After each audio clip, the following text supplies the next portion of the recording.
welcome to Steve McDonald's Arts and Crafts, and today what I'm going to be doing is I'm going to be making a pendant with resin and wood.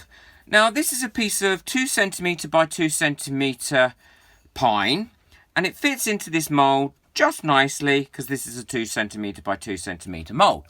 But obviously I don't want it to be filled up, and I want it to have a little bit of character. So what I'm going to do is I'm going to break this so it shards, and then when I've got that, I'm going to cut it off to the length I want. So I've cut my bit of wood, and actually it broke really well. I love this break. I never normally get a nice break like that. So the other end looks very similar, so I've also cut that ready as well. And that will just slot in there like so. I want this to be gold because the pendant that I'm going to be making, I want it to be gold and red. So there we go, that's now painted gold.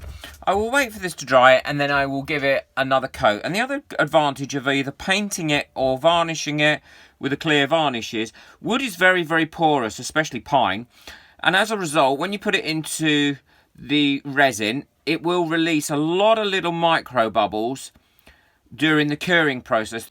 So what I need to do now is, there's a hair in there, is place that in there and as close up to that edge as possible and as flush down as possible. What I don't want to happen is, I don't want the resin to get onto the top of this or down these sides. So how I'm going to avoid that is, on the bottom here, I'm going to put a little bit of double-sided sticky tape to allow that to stick to the back of the actual silicone mould.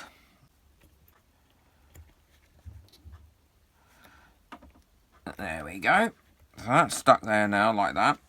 And the other thing that I'm going to do is I'm going to put a bit of plastic here, a little bit of PVC that I've got from leftover from my making of my boxes that I make on the top there, and then tape that in place as well. That keeps the sides nice and tight to that piece of wood and prevents anything coming over the top. So I need to get that as close in there as possible and up to that point, and that'll also help prevent any resin going into areas that I don't want it to, because it's now this silicone mold is nice and tight against those sides, and also there's the lid on the top. Now I'm going to use a translucent colourant which is red. So I have now mixed my translucent colour up, and I did put some red glitter in it. Whenever I push record, my dog likes to have a bark. And now what I'm going to do is I'm going to pour this in here really slowly, because I want to avoid getting trapped bubbles in there if I can. There we go. And I'm going to slightly over pour to avoid avoid too much shrinkage. I've used a microfine glitter, so hopefully that glitter will not now sink down all to the bottom. It doesn't normally, but it is quite warm in here today, so this resin is quite fluid. Okay, so I will keep an eye on this just in case any bubbles come up to the top for the next few minutes, and then I will let it cure, and we will come back to it when I demold it.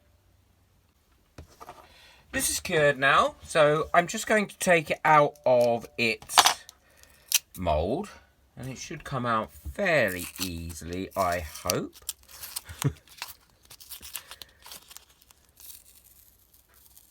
It will need a little bit of sand in there, although what I might do instead of sanding it is I think I might dome that little bit, so it kind of gives it a different look. Anyway,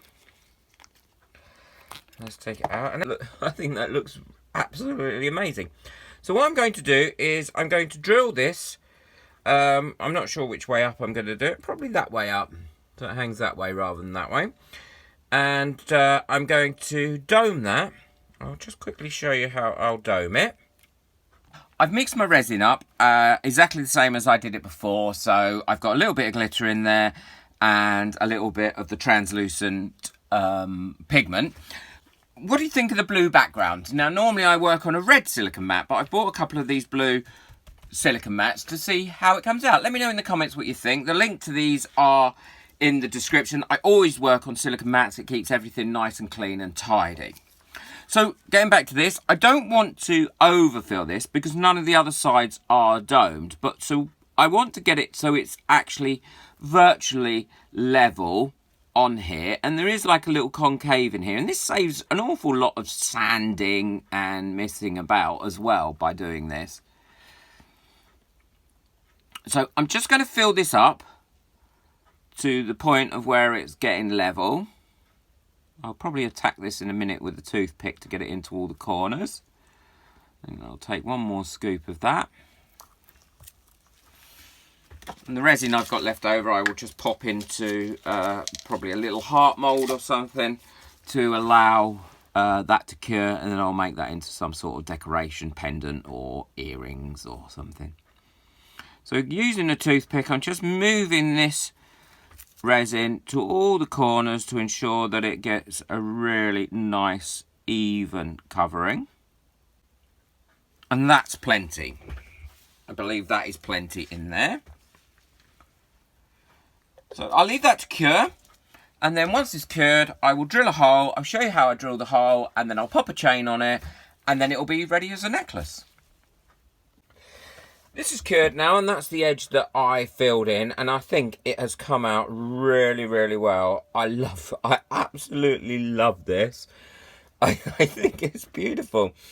I'm not 100% sure which side I want to have as the front, but I think, really, the side I would like to have as the front would be probably that one, because I think it's just a little bit unique. That way up, it actually looks like little tower blocks, but I want to hang it this way up. Now, you could, if you have a sander, you could go onto a sander, round all these off, turn it into a different shape, but I just want to keep it nice and simple and have it like that, and it's not too heavy. Now, you could mount this in a couple of ways. You could either put one of these in the top and put a chain through that, but actually what I want to do is I want to put a chain through this itself. So what I'm going to do is I'm just going to quickly drill a hole with my Dremel.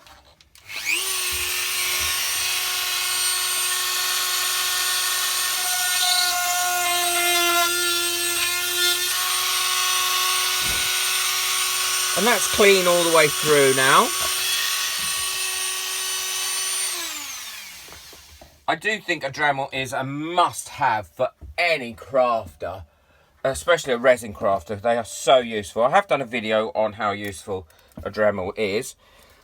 And then, all I'm going to do is just pop this chain through that, like so. Put a clasp on each end of this chain, and then allow it to hang like that. And to me, I just think that hangs so much nicer that way round, as opposed to putting a little hook in the top. But it's up to you, and it's what you have available. So there we go. A quick, easy, and very, very effective, I think, method of making an unusual and unique pendant. I'm not sure if you can see the glitter and how well that comes out in there, but it really does shine, and it didn't sink anywhere. It did all stay floating, and that's the difference between using normal glitter and micro glitter, I think. So thank you very much. If you like this, please hit the like and the subscribe button and the notification bell so you don't miss out. And join my How to Resin Facebook group, which is full of tips and tricks. It's really grown quite well, and there's a very active community in there. Thank you very much. Bye.